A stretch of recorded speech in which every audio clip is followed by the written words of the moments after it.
under the video how to make slime.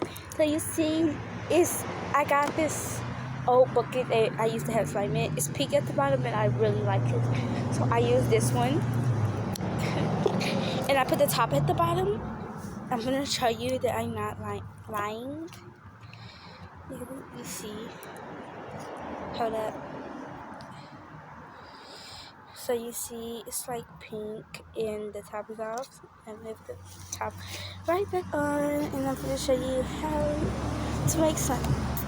So let's use, it's an easy way that I hooked it up on YouTube, and I traced it out, and it worked.